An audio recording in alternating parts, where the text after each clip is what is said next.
Bib, gimana pendapatnya tuh tentang wafatnya ulama itu ada hubungannya nggak sih sama kiamat, sama gempa? Banyak itu kan di Indonesia tuh, ada kemarin Sumedang, terus Mamuju, Kalimantan Selatan. Itu gimana, Bib?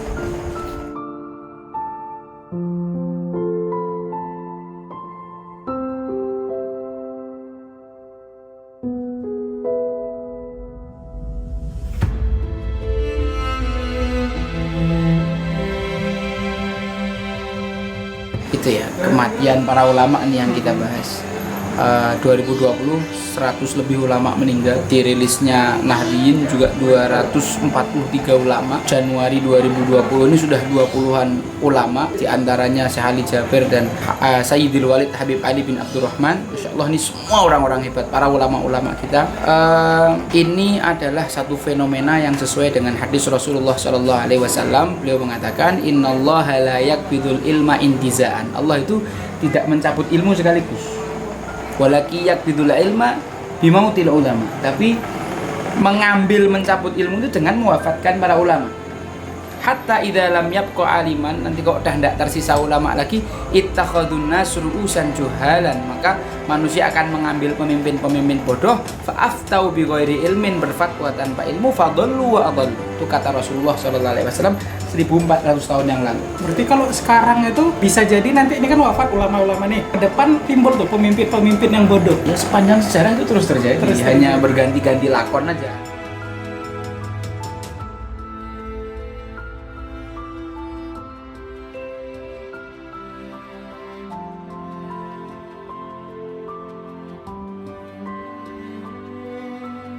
Sirotol Mustaqim kita ini setiap hari lenderanya mati satu persatu. Bisa bayangkan betapa sulitnya perjalanan kita nanti ke depan itu, karena kita ditinggal dalam kondisi kita masih bodoh. Sampai jadi seperti beliau-beliau itu kan 50 tahun belajar. Kita ini ngaji seminggu sekali. Jadi perjalanan kita ke depannya adalah perjalanan yang sangat berat, karena Sirotol Mustaqim yang harus kita lalui ini semakin hari semakin gelap karena banyak lenteranya yang diambil Allah satu persatu. Untuk mempermudah supaya kita memahami korelasinya antara wafatnya para ulama dengan kejadian yang kita alami belakangan ini, saya suka sekali menceritakan kisahnya Kadihan.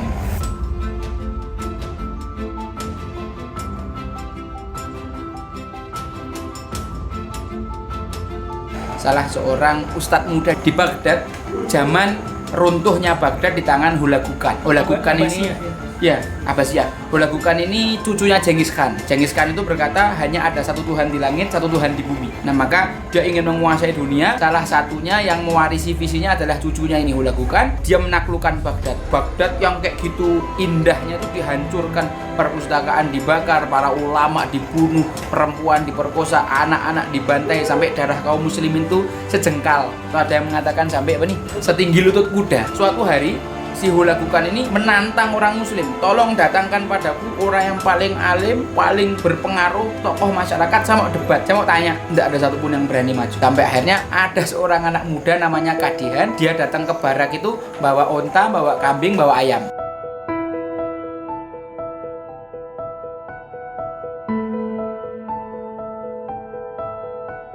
Ketika masuk, Hulagukan ngeremeh kayak malah cah cilik ngene iki ya, aku sing pinginnya kan ulama, tokoh masyarakat. Apa ndak ada orang lain selain kamu? Si Kadihan jawab, kalau Tuan pingin ngomong sama yang lebih besar daripada saya, di luar saya bawa unta. Kalau Tuan pingin ngomong sama yang panjang jenggotnya lebih panjang daripada saya bawa kambing di luar. Ya mirip nih.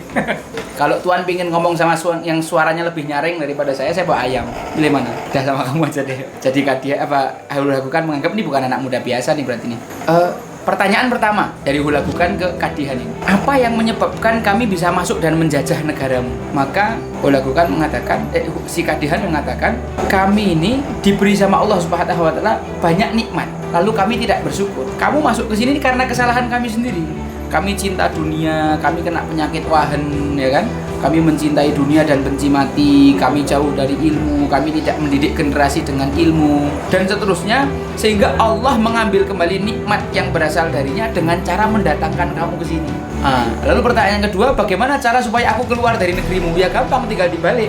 Kami bersyukur, kami menempatkan dunia semestinya, kami mendekati majelis ilmu, kami melanggengkan lagi warisan Rasulullah yaitu ilmu, kami mendidik generasi kami dengan ilmu, maka dengan sendirinya Allah akan mengusir kamu dari sini.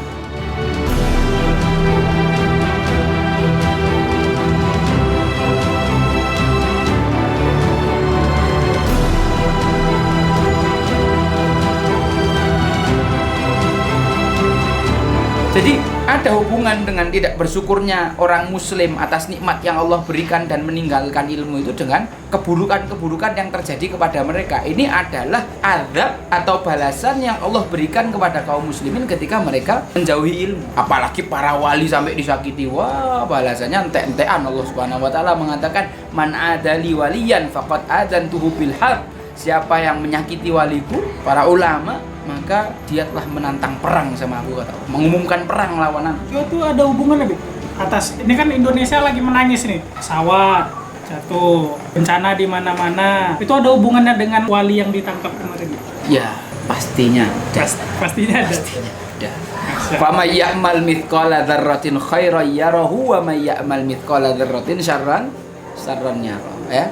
Jadi dosa sekecil apapun yang diperbuat baik secara individu ataupun komunitas, kecil atau besar, zahir atau batin, ada hukumannya dari Allah Subhanahu wa taala, pasti ada. Ketika kaum muslimin dipimpin oleh pemimpin yang zalim itu karena hukuman, karena mereka tidak mau belajar gitu. Hukuman karena mereka tidak dekat sama ilmu, mereka jauh dari ilmu dan tidak mendidik generasinya dengan ilmu. Akhirnya generasinya bodoh. Jadi dipimpin lagi sama yang lebih bodoh lagi, karena itu yang paling mending dari semua yang bodoh-bodoh itu.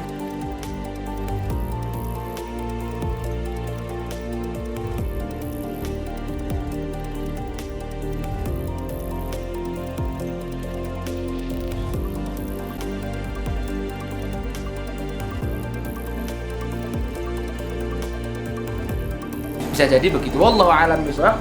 Mungkin begini saja, silahkan dikait-kaitkan sendiri. Terakhir, Bib. Oh, terakhir. Gimana, Bib, pendapatnya tentang Mbak Yoi? Tahu nggak Mbak Yoi? Yang dia itu Mbak Yu.